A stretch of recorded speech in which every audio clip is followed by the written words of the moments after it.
On September 2, 2005, at 10:35 a.m., the cruise ship Monarch of the Seas was docked at the port of Los Angeles when 3 crew members went down to the lower compartment of Deck 3 to perform a simple maintenance task on the sewage system.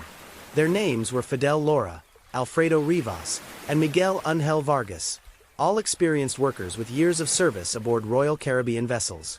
The area seemed calm. No alarms were sounding.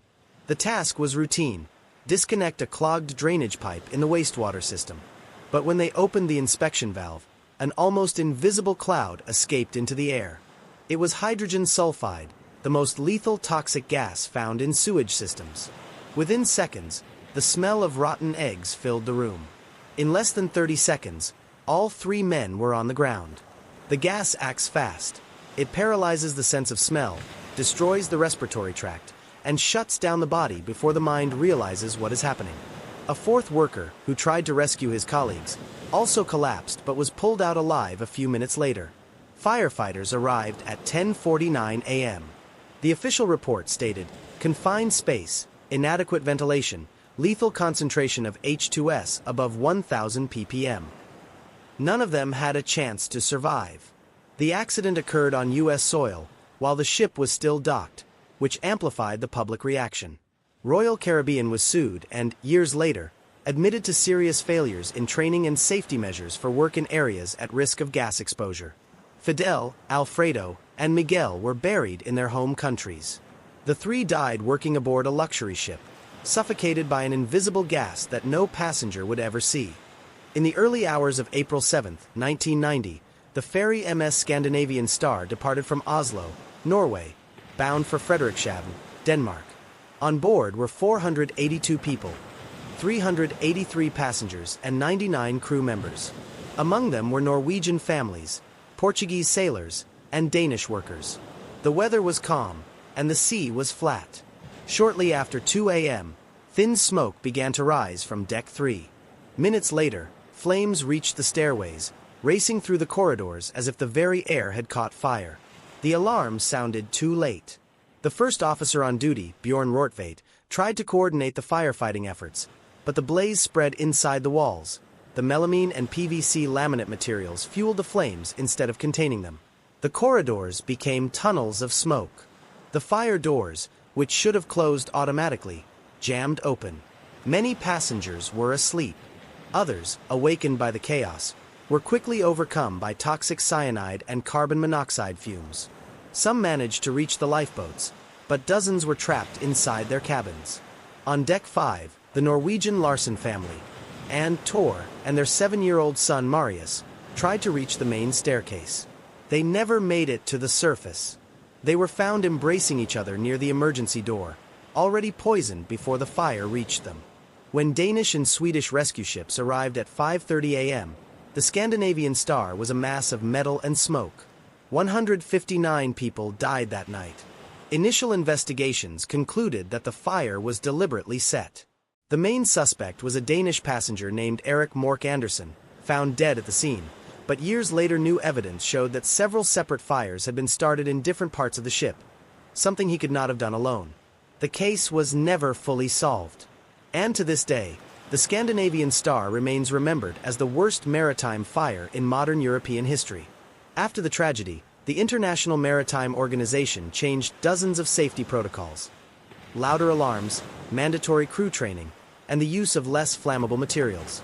But for the families, the pain has never faded. It was January 12, 2014. The cruise ship Norwegian Breakaway, carrying more than 4,000 people, was sailing peacefully through the Caribbean, bound for the Bahamas. The sun was blazing, the sea was calm, and the pools on the main deck were crowded with families. Around 10:40 a.m., a group of children played in one of the shallow pools, supervised only by parents and tourists. Among them was 4-year-old Quentin Hunter, traveling with his mother, Tiffany Hunter, from New Jersey. In just a few seconds, the sound of laughter and chatter turned into screams. A passenger noticed a child motionless at the bottom of the pool. 2 guests, a retired police officer and a nurse, jumped into the water and pulled him out. They immediately began performing CPR while the crew tried to clear the crowd of onlookers. The captain announced a Code Oscar, the medical emergency signal. But it was too late. Quentin did not respond. He was taken to the ship's infirmary, where the onboard doctor confirmed his death minutes later. The cruise was in open waters, with no helicopters available. The news spread among the passengers, and the pools were silently emptied. The case revealed a serious flaw. At the time, Norwegian Cruise Line did not have lifeguards stationed at its pools. The company changed its policy only 3 years later, after other similar tragedies. Quentin's mother, Tiffany, told the Miami Herald, "I thought he was safe. It's a luxury ship, full of people, with music and joy. I never imagined he would die just a few feet away from me." Since then, major cruise lines have begun to include pool supervisors on some of their ships, but not all. Quentin's case remains one of the saddest and most preventable accidents ever recorded in international waters. On the night of December 13, 2017, the cruise ship MSC Musica was sailing from Istanbul to Sochi, crossing the icy waters of the Black Sea. On board were hundreds of Russian, Greek, and Turkish tourists enjoying the calm of the night. Among them was Lim Yuna, a 31-year-old South Korean performer known for small shows on cruise ships and in international clubs. She had boarded 2 days earlier, hired to sing during the passengers' dinner service. Around 2:40 a.m., security cameras captured her silhouette walking alone along the outer deck, near the safety railing. The sea was calm, but the wind was strong. Seconds later, she vanished from the frame. No alarm was triggered. It wasn't until 6 a.m., when the crew noticed her cabin was empty, that the captain declared a "man overboard" alert. The ship stopped its route and joined Turkish Coast Guard units in the search, with 2 helicopters and a fast response vessel deployed. For more than 12 hours, no trace was found. The water temperature was 12 degrees Celsius, about 54 degrees Fahrenheit, cold enough to cause fatal hypothermia in less than an hour. Her body was discovered 3 days later, near the coast of Trabzon in northern Turkey. The forensic report concluded that the cause of death was drowning due to an accidental fall. No evidence of struggle, intoxication, or suicide was found. Investigators believe that strong winds and the wet deck contributed to her fall. The tragedy of Lim Yuna received international attention. After the incident, MSC implemented new safety measures, including higher railings and nighttime motion sensors in exterior passenger areas, safeguards that had not existed before. Her body was repatriated to Seoul, and the ship resumed commercial voyages days later. But among the crew, the event left a silent warning. At sea, one wrong step is enough to never return. It was January 13, 2012, a Friday. The Costa Concordia, the pride of the Italian fleet, was leaving the port of Civitavecchia, near Rome, for a luxury cruise through the Mediterranean. On board were more than 4,200 people. The captain was Francesco Schettino, known for steering close to the Italian coastline to show off the ship to the public. At 9:45 p.m., the Costa Concordia was sailing dangerously near the island of Giglio. Without warning, a sharp, cracking sound pierced the air. The ship had struck an underwater reef. The hull was torn open, and water began flooding the lower compartments. Flickering lights, alarms, screams. The crew didn't know what to do. Within 20 minutes, the ship tilted nearly 70 degrees to the starboard side. People slipped through the corridors as chairs and tables crashed against the walls, and dishes shattered everywhere. As hundreds tried to reach the lifeboats, chaos erupted. Many jumped into the freezing sea in desperation. Others were trapped in flooded cabins, where oxygen was quickly running out. The ship came to rest partially against the rocks, preventing a full sinking, but inside, it became a tilted, submerged maze.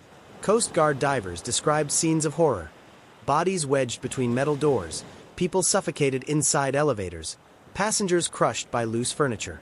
In the end, 32 people died, many from drowning or internal trauma. Captain Schettino abandoned the ship before the rescue was complete. He was later convicted of manslaughter and gross negligence. The Costa Concordia was removed 2 years later, in one of the most expensive maritime salvage operations in history. The disaster became a symbol of how pride and human error can turn luxury into tragedy. On the night of April 10, 1991, the Italian ferry Moby Prince departed from the port of Livorno, in Tuscany, with 141 people on board. Its destination was simple: the island of Olbia, in Sardinia.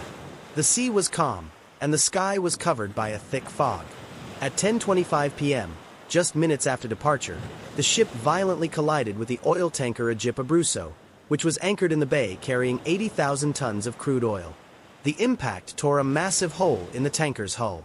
Flammable fuel spilled into the sea, and within seconds, an explosion turned the night into a sea of fire. The flames engulfed the Moby Prince almost instantly. Passengers were trapped inside, suffocated by dense smoke and unbearable heat. The electrical system failed, plunging the ship into total darkness. Inside the main lounge, fire spread across carpets and curtains. Many tried to reach the deck, but the doors had warped from the heat. Others ran toward the windows, only to realize the air outside was pure burning fuel. Radio communications were cut off. No clear distress call ever reached the Coast Guard. For hours, passengers remained locked in a deadly sauna, inhaling toxic gases and burning alive. At dawn, all that was left was a charred hull and dozens of bodies identified only through DNA testing. Only one person survived, a young sailor named Alessio Bertrand, found unconscious on the deck, covered in soot and barely alive. The official report concluded that most victims died of carbon monoxide poisoning before the fire consumed the ship. But the suffering was unimaginable. They died slowly, conscious, trapped, and breathing smoke until their final breath. The Moby Prince disaster remains the worst maritime accident in Italy's peacetime history, and the waters of Livorno, even today, are remembered as the place where fire defeated the sea. In the early hours of February 22, 2007, the ferry MV Lavina 1 departed from the port of Jakarta, Indonesia, bound for the island of Bangka. More than 300 people were on board. Passengers, crew members, and truck drivers transporting flammable cargo stored in the ship's hold. Just a few hours after departure, thick smoke began to pour out from the lower hatches. It was 5:45 a.m. The fire spread quickly across the decks, fueled by the gasoline and oil from the vehicles stored inside. Within minutes, the flames multiplied, driven by the sea wind. Alarms sounded, but the firefighting systems failed. The heat was so intense it melted metal stairways and made the floors tremble beneath people's feet. Panic erupted. Some passengers tried to take shelter inside their cabins, not realizing the toxic smoke there was even denser. Others, in desperation, jumped into the sea amid the flames. Many died burned alive before even reaching the upper deck. Survivors described scenes of absolute chaos. Muffled screams, children crying, and air so hot it seemed to burn the lungs from the inside before one could even breathe. Rescue vessels arrived hours later, by which time the ferry was nothing but a burning skeleton of metal drifting on the sea. More than 51 bodies were recovered. Many charred, others drowned or asphyxiated by smoke. Hundreds were injured. The MV Lavina 1 remained afloat for 2 days after the blaze, partially destroyed, before sinking completely during the investigation, taking with it remains of victims and forensic equipment. Authorities later discovered there were no functioning smoke detectors and no proper evacuation plans in place. The tragedy exposed the shocking negligence in maritime safety standards across Southeast Asia. Today, the wreck of the Lavina 1 lies on the seabed, a metallic tomb, silent, cold, and filled with stories no one lived to tell. It was the early morning of October 11, 2024. The cruise ship MSC Virtuosa, one of the largest in the world, was sailing through the English Channel, between France and the United Kingdom. On deck, a cold wind blew steadily. Inside, music still echoed from the bars and restaurants, even after midnight. At 12:43 a.m., security cameras recorded a woman walking alone near the railing on deck 15. She leaned on the handrail for a few seconds. Then she disappeared. The ship's safety system automatically triggered a "man overboard" alert. The captain slowed the vessel and initiated the immediate search protocol. Crew members launched lifeboats and flares into the dark waters of the channel. But the sea was rough, and visibility was almost zero.